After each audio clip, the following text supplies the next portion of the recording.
Salut, c'est Seb. Alors aujourd'hui, j'ai un invité, Guillaume. Guillaume, ça fait longtemps qu'on s'était pas vu et c'est sympa de passer sur la chaîne puisque tu avais toujours un peu fait de résistance là-dessus. Mais on va partager aujourd'hui un peu ton parcours qui est intéressant pour les gens qui vont nous regarder puisqu'on va parler du Vietnam où toi, tu es installé depuis quelques années, c'est ça? C'est ça, ouais. Merci pour l'invitation. C'est toujours un plaisir de partager expatriation business ensemble. Exactement. Et puis, pour resituer un petit peu, on s'était rencontrés, nous, il y a quelques années au Cambodge, puisque tu étais au Cambodge aussi, tu y es resté quoi, un an? 6 mois. 6 mois? Exactement, ouais.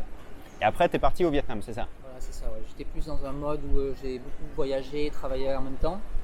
Et j'ai toujours eu un peu besoin d'avoir une base, en fait. Donc à l'époque, c'était plus Cambodge. Et là, aujourd'hui, ouais, je suis à Ho Chi Minh Ville au Vietnam depuis 3 ans maintenant déjà. Ok. Et là, on est en Thaïlande en ce moment, donc c'est bien, ça nous fait des grands écarts. Mais c'est vrai que le Vietnam, c'est quand même un peu plus proche finalement, enfin pas que géographiquement, mais dans le côté un peu organisationnel ou un peu désordre du pays. Quand même, le Vietnam ressemble quand même un peu plus au Cambodge. Bon, le Cambodge, c'est le niveau supérieur à ce niveau-là, mais c'est vrai le Vietnam, c'est un peu intermédiaire entre le Cambodge et la Thaïlande, quoi, en gros. Oui, c'est ça. En fait, on va trouver les grosses villes, notamment Da Nang, qui est là maintenant surdéveloppée, Ho Chi Minh City et Hanoi, qui sont. C'est pas des villes qui sont encore au niveau de Bangkok, mais ça pourrait être entre Phnom Penh, entre Phnom Penh et Bangkok. Ouais. Par contre, le countryside, donc tout ce qui est à l'extérieur des villes, là, c'est la cambrousse comme au Cambodge et sûrement aussi comme en Thaïlande, non? J'imagine. Ouais, c'est ça. Il reste encore aussi. des zones qui sont peu touristiques, qui sont peu développées, qui sont très à l'ancienne. Ouais. Et c'est vrai que c'est un pays qui est un peu différent aussi en taille, notamment. Alors là, pour le coup, par rapport au Cambodge, c'est beaucoup plus grand. C'est quoi? C'est 90 millions d'habitants? Ouais, c'est ça, ouais. On approche les 100 millions et une mégalopole comme Saigon, c'est presque 10 millions. Je crois qu'ils sont à 9 millions. Donc c'est des villes très étendues avec, je crois, 17 districts. Enfin, Ouais. c'est vraiment des villes très étendues. Ouais. C'est très très grand et il y a une différence notable en revanche avec la Thaïlande, moi que j'aime beaucoup au Vietnam, c'est le côté historique en fait, où on retrouve beaucoup de bâtiments coloniaux, beaucoup effectivement de bâtiments qui ont été non seulement conservés mais rénovés, et c'est vrai qu'il y a l'opéra, il y a des quartiers comme ça, c'est le quartier où t'es toi en plus. Ouais, c'est ça. À Saigon, vous allez trouver toute cette influence française, c'est ce qui rend un peu la ville, on va dire, exotique et retrouver un peu ces choses qu'on avait, qu'apparemment il y avait en France avant. Ouais. Et même des villes comme Dalat, c'est des villes en fait qui avaient été entre guillemets construites par les Français qui cherchaient un petit peu de fraîcheur. Et quand on va là-bas, on se retrouve avec des grands jardins, on retrouve un peu l'architecture française et le mode d'agencement aussi avec des parcs, des grandes allées, des beaux bâtiments. Ça m'a fait beaucoup penser à ça à Hanoï, effectivement. Tu as les quartiers, on serait cru à Toulouse, quoi, quasiment. Tu avais la même structure des rues avec les petits squares, avec les petits trucs. Et c'est vrai que c'est assez étonnant, effectivement, de se retrouver à l'autre bout du monde avec un truc ça me rappelle quelque chose. Ouais, même en termes de nourriture. La nourriture, on a beaucoup d'influence française. Ça peut se retrouver, le banh mi, donc le fameux le pain, sandwich. Le sandwich. Et puis, un exemple parmi tant d'autres. Ouais. C'est clair. Alors un sujet qui va intéresser beaucoup plus les gens qui nous regardent en général, c'est comment est-ce qu'on fait pour s'y installer, puisque toi ça fait longtemps que tu y es, donc évidemment tu n'es plus avec un visa touristique. Le Vietnam c'est moins organisé que la Thaïlande sur les visas touristiques, donc déjà il y a des exemptions de visas de 15 jours pour les Français, après c'est un peu plus compliqué, mais surtout je crois qu'en plus il y a eu des modifs, un peu comme dans tous les pays récemment, et que ça a remis un peu d'ordre, puisqu'évidemment il y a toujours ce phénomène un peu de contagion, c'est quand un pays limitrophe avec un autre qui commence à mettre des règles, il y a des gens qui par porosité vont s'installer à côté, et là on s'aperçoit que il y avait déjà plein de gens qui étaient partis un peu de Thaïlande pour aller au Cambodge ou au Vietnam, et que finalement le système a un peu ses limites et qui commence à mettre des barrières aussi, et que ça structure. Donc c'est quoi aujourd'hui finalement la logique pour s'installer? Alors peut-être pas pour nous, on va terminer pour nous, mais sur des gens comme nous qui ont le même profil, du moins des jeunes, puisque je sais pas, il y a des visas retraités, il y a des visas de ce type-là comme en Thaïlande? Justement, il n'y a pas de visa retraite aujourd'hui au Vietnam. Les seuls visas ou exemptions de visa longue durée, c'est il faut être un investisseur, donc il faut arriver dans le pays avec des capitaux, acheter, investir, par exemple créer une entreprise, investir dans l'immobilier mais à des certaines hauteurs, certaines sommes, ou alors le mariage. Et jusqu'à présent en fait on avait la possibilité de rester sur des visas 1 an, donc des visas business qui nous permettaient de rentrer sortir du pays quand on voulait. Et là très récemment il y a eu des changements de loi qui ont descendu à 3 mois et maintenant plus qu'à 1 mois. Donc ça devient de plus en plus délicat, ou en tout cas contraignant de s'y installer sur une longue durée. Donc la majorité des expatriés choisissent Alors les personnes qui travaillent, elles ont en général un contrat de travail qui leur permet d'avoir une carte de résident. Mais pour les entrepreneurs comme nous, c'est plus, là maintenant on a besoin de créer des structures.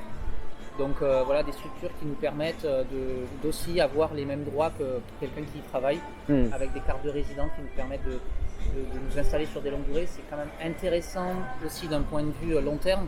Ça nous permet de payer des impôts, d'être résident fiscal aussi. Donc c'est bien que ça arrive maintenant. Ouais, je pense que de toute façon, là c'est une petite parenthèse, mais c'est quelque chose qui va, c'est une prédiction que j'ai déjà faite, mais en réalité c'est pas une prédiction de Madame Soleil, c'est juste de regarder ce qui s'est passé et de comprendre pourquoi les pays le font et pourquoi ils vont le faire également dans d'autres alentours. C'est-à-dire que tôt ou tard, quand il y a trop de touristes ou quand il y a trop de gens qui s'installent dans les pays, ils cherchent évidemment à réguler, à juguler, à éviter les gens qui ne veulent pas avoir. Le visa, c'est la première manière de le faire. Ça ne touche pas les touristes et c'est le même cas en Thaïlande. C'est-à-dire que si tu es en vacances 1 semaine, 2 semaines, 2 mois, 3 mois par an, ça ne pose jamais de souci. C'est après s'installer, rester plus longtemps, ça veut dire qu'on n'est plus un touriste mais qu'on veut s'installer. Là, pour le coup, effectivement, que ce soit au Cambodge, que ce soit au Vietnam, que ce soit tôt ou tard en Indonésie, à Bali et peu importe tous les pays alentours feront exactement pareil. Parce qu'en fait, ils ont tous les mêmes problématiques à gérer. C'est que les gens qui s'installent, c'est des gens qui doivent gérer d'une manière ou d'une autre et qu'ils doivent faire le ménage ou le tri du moins dans ceux qu'ils estiment intéressants ou pas. C'est juste normal, c'est comme ça que ça se passe dans tous les pays du monde, donc l'Asie en fera partie aussi. Ça, c'est la première des choses. Et il y a quand même une différence qui est notable, je pense, avec la Thaïlande. C'est alors créer une boîte en Thaïlande, c'est possible, mais c'est quand même autrement plus compliqué. Enfin, du moins d'un point de vue organisationnel, parce que déjà pour avoir une boîte, c'est pas si compliqué que ça. Après, il faut avoir les work permits. Il y a des règles qui s'entassent les unes sur les autres, qui sont très différentes finalement de ce que tu as toi au Vietnam, puisque tu n'as pas forcément la structure très lourde. Encore une fois, la Thaïlande est juste en avance d'1 ou 2 décennies, je pense, sur le problème. Et donc, ils ont connu les mecs qui ont monté les boîtes pas chères et puis ils ont rajouté des surcouches et des surcouches. Et aujourd'hui, c'est ça qui fait la différence, c'est que c'est encore accessible finalement à assez peu cher, c'est ça? Voilà, c'est ça. Au Vietnam, pour avoir un ordre d'idée, on peut être 100% propriétaire de son entreprise en tant qu'étranger. Ouais. C'est une chose importante à savoir. Mais il y a quand même beaucoup de personnes qui préfèrent s'associer avec un Vietnamien. C'est ce que j'ai choisi aussi, juste pour des raisons de souplesse. On va avoir une structure qui va être, on va moins, entre guillemets, être sous le regard de l'administration fiscale. Donc ça va être beaucoup plus souple. On va toujours avoir des contrôles. Forcément, il faut toujours tenir une comptabilité, payer nos impôts en temps et en heure. Mais voilà, une entreprise qui est 100% foreign, entre guillemets, va être un peu plus contrôlée, regardée. Voilà. Donc aujourd'hui, pour des budgets entre $1000 et $2000, on peut avoir une structure qui tourne avec les work permits et les cartes de résident. Voilà, pour des entreprises entre 1 et 2 personnes. Par exemple, voilà, un associé vietnamien et un associé étranger. Et c'est aussi bien, ça veut dire qu'on a aussi une structure qui permet d'encaisser sur place et d'avoir un projet. Donc pour quelqu'un qui a envie d'ouvrir un café, bon, c'est pas forcément la chose que je recommanderais, mais quelqu'un qui a envie comme ça de se lancer à son compte, voilà, de créer quelque chose, c'est une porte d'entrée pour être installé sur une longue durée au Vietnam et puis commencer à développer un projet, une activité. Ouais, c'est vrai. Ticket d'entrée est beaucoup plus cher ici, ou s'il n'est pas plus... Enfin, ouais, c'est très différent malgré tout, mais pour avoir une situation... Avoir une boîte, c'est une chose, mais ici, avoir un work permit, c'est-à-dire profiter de la boîte pour avoir un visa qui permet de rester, c'est beaucoup plus contraignant, ne serait-ce que parce qu'il y a des salaires minimums à respecter, ou alors il faut passer sur des structures qui sont beaucoup plus lourdes. C'est-à-dire qu'un étranger en Thaïlande, on ne peut pas le payer moins de 50 000 bahts par mois. Et donc, ça ferme la porte à plein d'opportunités. Et puis, en plus, il y a des secteurs protégés dans lesquels on ne peut pas embaucher un étranger. Donc, il y a plein de règles ici qui sont extrêmement différentes et qui font qu'avec aussi peu de moyens, on ne peut pas le faire. Ouais, alors, une petite précision quand même. Les $1000 à $2000, c'est les frais d'ouverture avec les avocats. Mais en général, c'est aussi pareil qu'en Thaïlande. C'est-à-dire qu'en tant qu'étranger, on doit avoir des salaires minimums. Et donc, au final, quand on paye, les impôts sont assez élevés aussi au Vietnam. Donc au final, on se retrouve sur quand même des enveloppes assez importantes. C'est quoi alors du coup sur l'année pour chiffrer? On va dire pour 2 ans, on peut chiffrer à peu près à $6000 tout inclus, en incluant les taxes que l'entreprise va payer et les taxes personnelles qu'on va payer. Et toi, tu vas payer. Voilà, que nous on va payer. Okay. Que l'entreprise va payer sur nos impôts personnels, quoi. Ça c'est un point intéressant. C'est justement quelque chose que plein de gens un peu sous-estiment, c'est que à la fois les pays qui sont comme la Thaïlande, qui sont comme le Vietnam, mais des pays qui sont à faible économie par rapport à ce qu'on connaît. Ils ont une taxation qui est pas chère au départ, mais gagner 1000 € en Thaïlande ou au Vietnam, c'est avoir un gros salaire. En France, on est dans des tranches très basses. Ici, c'est pas le cas. Et au Vietnam, c'est pareil. C'est-à-dire que même si la fiscalité de départ, elle est faible, elle est progressive généralement, et c'est-à-dire qu'à 1000 balles par mois, on est déjà dans les gens qui gagnent beaucoup d'argent. Et c'est pour ça que c'est une misconception chez les gens en général de dire ouais, mais le pays il a faible fiscalité. Oui, mais quand tu as les salaires qui sont au niveau des salaires moyens, et la réalité c'est ça. Après c'est la même chose pour les entreprises, c'est-à-dire qu'on compare toujours les trucs. C'est pas des paradis fiscaux, ni le Vietnam ni la Thaïlande. Il y a des pays où il n'y a pas d'impôt aux sociétés, mais la Thaïlande et le Vietnam n'en font pas partie. C'est pas des pays qui sont réputés pour ça. Ça veut dire qu'il y a à la fois quand il y a des impôts, des déclarations. Quand il y a des déclarations, il y a des fonctionnaires qui contrôlent ça. Il y a la comptabilité, il y a des audits, il y a de la paperasse et de la paperasse dans une autre langue. C'est aussi un truc qui est quand même important de comprendre pourquoi on s'associe avec des gens. C'est parce que oui, c'est bien, effectivement, on peut tout faire tout seul. Quand on parle la langue, quand on lit la langue et quand on est capable de remplir les formulaires tout seul, ça complexifie quand même beaucoup les choses aussi de vouloir tout faire tout seul et dans un pays qui n'est pas le sien. Au-delà des règles, il y a la pratique même de l'administration. Ouais, c'est pour ça en général, ce qui est conseillé, c'est d'avoir déjà un réseau sur place, des gens de confiance avec qui on peut s'associer, et même plus loin que ça, c'est-à-dire trouver un expert comptable, trouver un avocat qui va nous monter la structure. C'est pas notre métier de monter des boîtes, donc au final, on préfère déléguer ça, avoir une structure qui soit souple, qui soit entre guillemets la meilleure option possible. Et puis derrière, voilà, après nous on a ce qu'on veut, une carte de résident, une structure qui permet d'encaisser sur le sol vietnamien par exemple en l'occurrence. Et après, c'est ce qui est conseillé.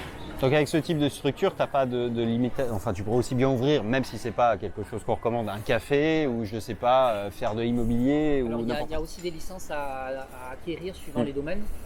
Par exemple, l'import-export, il y a une licence particulière. Si tu veux vendre de l'alcool, c'est pareil.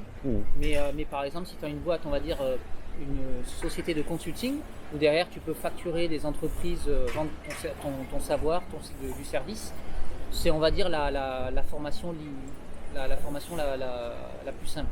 Okay. Le type de structure la plus simple. Ok. Ça c'est pour la partie visa, c'est intéressant. Effectivement, après il y a des différences. Enfin, le pays est très différent d'une part. Il y a la langue, il y a plein de choses. Et puis il y a le coût de la vie. Le coût de la vie, c'est quand même encore, je pense, très en retrait par rapport à la Thaïlande. La Thaïlande est devenue cher, c'est relatif. C'est-à-dire que finalement, oui, c'était plus intéressant il y a 20 ans, mais tout était plus intéressant il y a 20 ans. Ça reste un très très bon rapport qualité-prix par rapport à la France, mais c'est vrai que les pays avoisinants sont généralement moins chers que la Thaïlande parce que la Thaïlande est le plus développée de toute la région, enfin si on accepte Singapour et si on garde vraiment tout ce qui est proche. Et le Vietnam, ouais, c'est quoi? Pour avoir un appart là-bas, pour avoir un ordre d'idée d'un budget, en gros? Un bon appart, entre 3 et 400 € dans une grosse ville, par exemple à Ho Chi Minh. T'as quoi pour 300-400 €? 300-400 €, vous avez un appart dans un condominium avec une piscine sur le toit. Enfin, en général, la salle de sport par exemple. Façon Bangkok quoi. Voilà, façon Bangkok. Pas non plus les standards de Bangkok, mais quelque chose qui s'y approche. Pas très loin du centre-ville.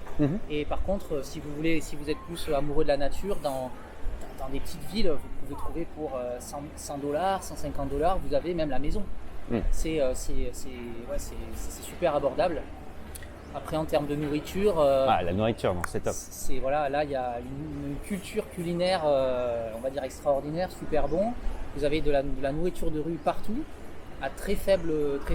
Ouais, c'est vraiment pas cher. Le Cambodge est pas cher pour la bouffe, mais on n'y touche pas en général parce que c'est quand même pas super sain et pas super contrôlé d'un point de vue hygiène. Et bon, bref, mais sur le Vietnam, c'est vrai que c'est une autre habitude et vraiment autre chose. Ils cuisinent très peu à l'huile, c'est beaucoup tous les plats sont plutôt bien cuisinés, savoureux, mais en même temps assez healthy.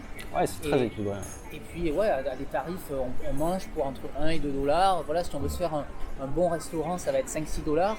Donc au final, quasiment tous les expatriés mangent tout le temps dehors, matin, midi et soir. C'est ça pour le coup, c'est une qualité de vie. C'est la culture un peu en Asie d'une manière générale, c'est-à-dire qu'au départ les gens cuisinent peu à l'intérieur parce qu'il n'y a souvent pas de cuisine, parce que souvent c'est des petits apparts et donc faire les trucs c'est pas possible, tout le monde mange beaucoup dehors. Et c'est vrai que le Vietnam pour le coup ça s'y prête bien.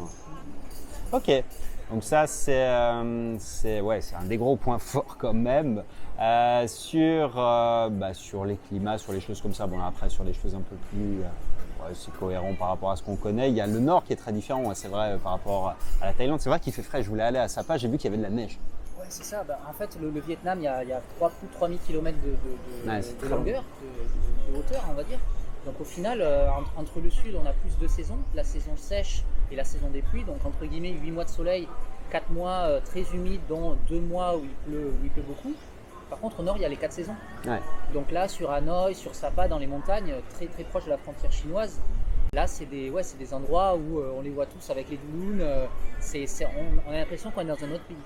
Ouais, clairement, non, moi j'ai regardé quelques photos, ça m'a étonné de voir de la neige sur les rizières, quoi. Mais vraiment, et puis pas qu'un peu, et puis c'est pas un accident, ça arrive régulièrement à ce que j'ai vu, donc j'ai annulé, effectivement, je voulais y aller en février, mais j'ai regardé les courbes moyennes de température, j'ai fait non, pas possible. Ok, ouais, non, c'est un pays qui est vachement intéressant, je pense, qui est toujours une bonne opportunité aujourd'hui. C'est vrai que c'est très très différent de la Thaïlande, mais c'est un pays moi que j'aime bien. Alors je n'y vivrai pas parce que ça me rappelle beaucoup le Cambodge avec les aspects positifs et négatifs du truc, mais c'est vrai que quand on aime un peu plus les trucs balisés, rangés, du moins c'est un peu moins ça. Mais ça a son charme et évidemment c'est un truc qui est vachement pertinent. Ouais, après, il y a quand même des points noirs au Vietnam, dont notamment la santé. Elle n'est pas aussi développée qu'en Thaïlande. Et c'est vrai qu'il y a quelques bons hôpitaux, mais tout de suite ça se moyenne. Donc il faut absolument, en tant qu'étranger, avoir une assurance santé. C'est des prérequis qui sont obligatoires, quoi. Ah, maintenant ils sont obligatoires sur l'assurance? Non, quand je dis obligatoire, c'est plus pour être sûr en cas de pépin. Ouais. Mais voilà, en termes de santé, il y a moins de choix. Si c'est vraiment des maladies ou des accidents sévères, souvent les étrangers sont rapatriés en France ou alors par exemple sur Bangkok. Ouais. C'est pas. Encore une fois, il y a juste cette logique-là, c'est la Thaïlande, un peu la figure de proue en fait, de proue de l'Asie, quoi. Sur ce truc-là, ils ont de l'avance, ils ont 2 décennies d'avance à peu près sur tous les pays alentours. Il y a de meilleurs hôpitaux, mais parce qu'ils ont commencé avant, donc, et puis il y a eu beaucoup de touristes avant, donc ils ont fait toutes les infrastructures, tous les trucs. Mais c'est vrai que sur les infrastructures, le Vietnam a beaucoup bougé aussi. Il y a Vietjet Air tu peux faire des trajets qui sont vraiment pas chers, y compris depuis la Thaïlande d'ailleurs, et il y a plein, il y a une 10-15 d'aéroports. Ouais, c'est ça. Oui, au Vietnam, ouais. On peut en gros, par exemple, là, juste depuis Saigon, Vietjet Air jusqu'à la Thaïlande, on a Pattaya en direct, on a Phuket en direct, on a Bangkok en direct. Je veux dire, on peut facilement comme ça rayonner dans l'Asie du Sud-Est, pas forcément vers des capitales, alors forcément des capitales, mais en plus vers des petites villes dans différents pays aux alentours. Ouais, le réseau aérien est très développé, et puis bon, comme Ho Chi Minh est un hub à peu près du même niveau que Bangkok, au final on peut très vite comme ça partir, même on a des vols directs depuis la France, depuis Ho Chi Minh, Ouais. Non, j'ai été étonné de voir les liaisons qu'il y avait en interne, de faire des Hanoï, Hue, enfin des trucs comme ça qui sont un peu secondaires, mais du coup c'est bien parce que vu que le pays est grand, effectivement, on regarde ça sur une carte, on se dit ouais ça n'a pas l'air très loin, mais en fait ça fait tout de suite 1500 bornes et en train ça fait 11, 15, 20 heures des fois et c'est vrai que c'est une bonne alternative pour se déplacer. Ouais. Et puis pour le coup, voilà, Vietjet Air, on est sur des tarifs, on est à $30 l'aller, donc en s'y prenant un petit peu en avance, on peut faire un week-end dans le nord ou à la côte. Pour des budgets critiques. Ah, clairement. Ok, donc la santé, ça on a vu. Donc pour les retraités, pas d'autre choix. Donc pas comme en Thaïlande, il n'y a pas de visa famille vraiment dédié. Ouais, si, il y a le mariage, tu disais. Voilà, le mariage. Ouais. Voilà, si on a dans notre famille des antécédents avec des personnes vietnamiennes, on peut demander des exemptions de visa. Il y a beaucoup de Viet-Cu, en fait, de personnes qui étaient parties après la guerre, qui là, reviennent petit à petit. Et c'est pour ça tire un peu aussi le marché, notamment le marché immobilier. Il y a de plus en plus de personnes qui arrivent au Vietnam avec des capitaux. Donc forcément, ça fait monter les prix, ça crée du dynamisme. Récemment aussi, suite à la Trump tariff tax avec la Chine, au final, il y a beaucoup d'entreprises chinoises qui commencent à délocaliser et travaillent plus avec le Vietnam. Donc tout ça crée quand même un certain dynamisme qui continue de booster l'économie et il y a beaucoup de demandes, même en termes de recrutement, pour recruter des étrangers. Enfin, c'est un pays qui est très attractif et qui, je pense, est sous-estimé par rapport à d'autres pays aux alentours. Justement, alors moi on me pose souvent la question sur trouver un boulot en Thaïlande. Moi je dis généralement c'est extrêmement compliqué sauf à avoir des compétences très précises parce qu'encore une fois il y a beaucoup de secteurs protégés ici, il y a beaucoup de contraintes qui pèsent sur les employeurs. Donc pour embaucher en général, un étranger, faut que ça soit un poste qui soit intéressant, un poste qui soit bien payé pour que ça couvre les trucs. Et puis surtout, il ne faut pas oublier un truc ici, c'est qu'ils ont, sauf cas exceptionnel, l'obligation d'embaucher un certain nombre de tailles à chaque fois qu'on prend un étranger. Donc ça fait énormément de contraintes et c'est pour ça qu'il y a finalement assez peu de secteurs qui recrutent des étrangers. Quand je dis qui recrutent, on va parler de grandes tendances, mais en Thaïlande, il y a les profs d'anglais, alors il y a beaucoup de Philippins, il y a beaucoup d'anglo-saxons évidemment qui se convertissent en profs.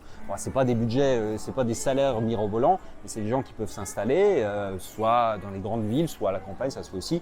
Il y a les écoles privées qui recrutent beaucoup. Il y a des gens qui bossent beaucoup dans l'hôtellerie, la restauration, parce que en France, notamment en Suisse, il y a un gros savoir-faire reconnu et donc effectivement, il y a quand même encore dans l'encadrement du moins des structures hôtelières, beaucoup d'étrangers qui sont employés. Après, il y a beaucoup de gens qui ont créé eux-mêmes des entreprises qui sont essentiellement axées vers le tourisme, les gros industriels, mais bon, on a fait à peu près le tour du truc. Mais au Vietnam, en revanche, il y a plus d'opportunités. Tu me disais, Ouais, c'est ça. Il y a par exemple le secteur de l'informatique. Il y a beaucoup d'entreprises de sous-traitance informatique qui sont là-bas. Ça veut dire qu'il y a plein de groupes en France qui auparavant utilisaient l'Europe de l'Est, ensuite ont utilisé l'Inde, les Indiens, et qui maintenant utilisent les Vietnamiens pour leurs compétences en développement. Il y a quand même des très bonnes écoles en informatique, donc ça veut dire qu'il y a une main-d'œuvre qualifiée qui permet qui est une ressource pour des entreprises à l'étranger. Et forcément, qui dit entreprise ou client à l'étranger, dit du personnel tout autour qui va plus être du personnel expatrié. Donc en chef de projet, par exemple, si on reste dans l'informatique, on a beaucoup des entreprises où on a le staff qui est vietnamien, une ou deux personnes à la tête qui est étranger, qui comprend les codes et qui est capable de parler avec des Vietnamiens, on va dire d'un point de vue technique, mais qui reporte à des personnes à l'étranger. Okay. Il y a énormément d'usines aussi, donc qui dit usine dit derrière toute la chaîne logistique, et puis tous les boulots annexes, des avocats, des RH, je veux dire tout ça, c'est des mix entre des personnes vietnamiennes et si c'est des entreprises internationales, des personnes expatriées. Ok. Alors concrètement, comment est-ce qu'on fait pour trouver un boulot? On peut chercher un peu depuis la France ou depuis son pays et puis se déplacer vraiment à la fin, ou il faut se déplacer vraiment en amont on peut en amont chercher depuis la France. Il y a des sites internet qui recensent les offres d'emploi. Après, la meilleure chose qu'on conseillerait toujours, c'est de venir au Vietnam et de venir faire son réseau. Donc, venir au Vietnam, aller à des événements. Il y a beaucoup d'événements, des rencontres, par exemple, des Français de l'étranger. Il y a beaucoup d'événements comme ça organisés par les chambres de commerce. Donc, c'est très facile d'arriver quelques semaines, de commencer à se faire un réseau. Et puis, de bouche à oreille, d'essayer de savoir quelles sont les opportunités possibles. Et ensuite, on a la possibilité d'essayer d'être, on va dire, un peu plus proactif. Et depuis la France, pour quelqu'un par exemple qui teste entre le Vietnam, le Cambodge, la Thaïlande, de contacter directement des recruteurs ou des personnes dans des entreprises pour essayer de se faire recruter. C'est beaucoup en fait, en France on a beaucoup cet a priori de non, je vais les déranger ou non, ça se fait pas, etc. En c'est fait, pas la même culture. Il faut s'enlever ça de la tête. À partir du moment où vous avez un profil qui est cohérent et surtout de la motivation pour vous expatrier, c'est quelque chose qui est possible en fait. Donc il faut être proactif, il faut ouvrir votre LinkedIn, essayer d'aller voir les entreprises qui sont dans votre secteur d'activité, contacter les personnes, faire part de votre motivation et derrière, un recruteur, s'il a deux personnes, s'il a quelqu'un ultra motivé, compétent, et il peut derrière vous donner cette première chance qui peut déboucher sur un entretien, sur un job. Ok. Et pour les stagiaires par exemple, des gens qui cherchent un stage à l'étranger? Il y en a beaucoup aussi, il y a plein d'entreprises qui recrutent, là on a cité l'informatique, c'est très facile de trouver des stages, souvent même c'est ce qui est conseillé sur quelqu'un qui veut vraiment s'installer, commencer par faire preuve de vos compétences dans une entreprise, soit en volontariat, soit en stage, et puis derrière on peut, si on est bon à nouveau, on peut se faire embaucher, avoir un contrat local, sur des postes qui sont, on va dire, remplaçables, par exemple des postes, je sais pas, de designer, de même codeur, mais si on est juste la petite main, on ne peut pas attendre à des salaires très, très élevés, ça va être peut-être $600, $700 pour commencer. Par contre, si vous êtes diplômé, si vous avez de l'expérience à l'international, c'est encore mieux.